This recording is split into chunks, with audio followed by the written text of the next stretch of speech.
Oh, très très bien. Ah bon? Ce n'est pas trop dur la prison? Oh, dur, vous plaisantez. Enfin, tout de même, pour un homme d'affaires comme vous, hyper médiatisé, se retrouver tout seul dans une petite cellule. Écoutez, maître, par rapport à la vie que je mène habituellement, ici, je me relaxe. Je me relaxe, vous ne pouvez pas savoir.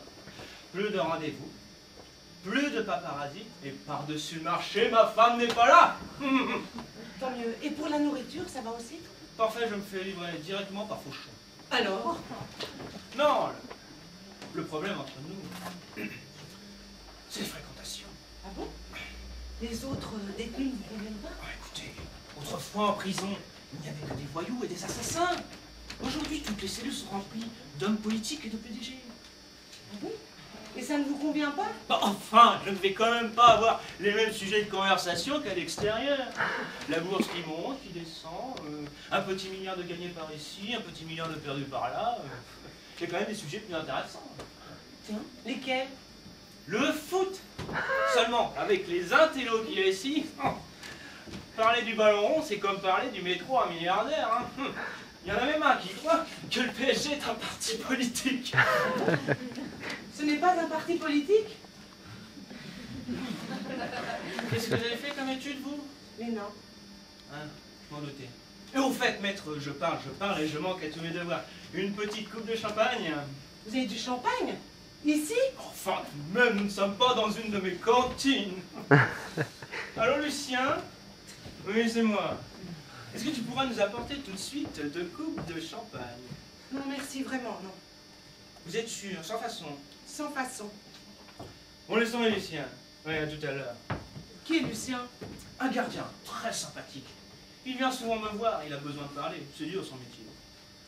Votre situation n'est pas facile non plus. Moi? Je sortirai un jour ou l'autre, tandis que lui, c'est jusqu'à la retraite. Vu sous cet angle. Enfin, à ce qui paraît, le plus dur, c'est les 20 premières années. Mon cher ami, passons aux choses sérieuses. Au fait, je ne vous ai pas demandé. Vous êtes entré facilement? Ah non! La prison est littéralement cernée par les journalistes. Je sais, ils attendent que j'aille en balade.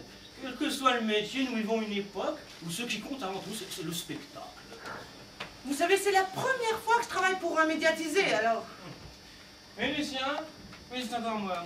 Est-ce que tu pourrais nous apporter tout de suite... Oh, j'ai dit tout de suite. Tu laisses tomber l'interview et tu viens. Mais ça m'est égal qu'on te paye pour raconter comment je vis. Non, merci, vraiment, je n'ai pas soif. C'est de la camomille décamomillée pour pas que ça vous énerve. Non, vraiment, je n'ai pas soif. On laisse tomber, Lucien. Continue à raconter des conneries. Mais je te préviens, si tu racontes aux journalistes que l'infirmière me sert de femme de ménage, je te supprime ton petit cadeau. Mais même si c'est vrai, tu le gardes pour toi. Au fait, je ne vous ai pas dit, la semaine prochaine, je participe à un grand débat à la télé. Ah bon, quelle émission? Savoir parler quand on n'a rien à dire. Ah, très bonne émission. Et quel est le thème? Ça vous concerne, évidemment. Vaut-il mieux être honnête et pauvre ou malhonnête et riche? Et vous-même, qu'en pensez-vous? Je crois que le mieux est d'être honnête et riche.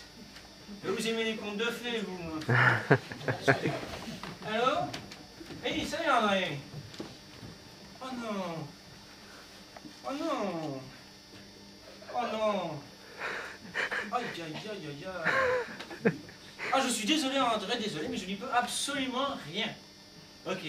On se voit ce soir comme d'habitude pour l'apéro? Ok, bah. Qui est André? Le directeur de la prison. Cher ami, voyons votre dossier de plus près. Ah, vos ordres, maître. Votre dossier. Donc, depuis hier, vous êtes mis en examen pour escroquerie. Escroquerie? Alors là, n'importe quoi. Alors là, n'importe quoi. Selon vous, c'est faux. Mais bien sûr que c'est faux. Enfin, surtout, quand même, il y a cette facture. 50 000 € de langoustes, 20 000 € de crème solaire diverses, et surtout, la location d'un hors-bord avec ski nautique 8 heures par jour pour chacun.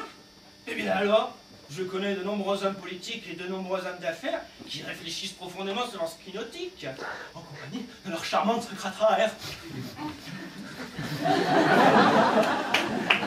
Écoutez, cela ne fait pas vraiment travailleur de force. Avez-vous une preuve de votre travail tahitien? Une preuve? Mais bien évidemment, j'ai ramené une page bourrée de notes. Une page? En un mois? Oui.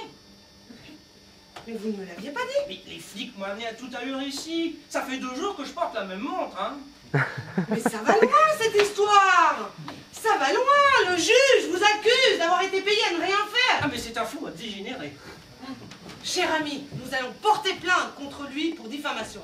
À ce point-là. Écoutez, si on ne peut plus faire de ski nautique à Tahiti, la France fout le camp.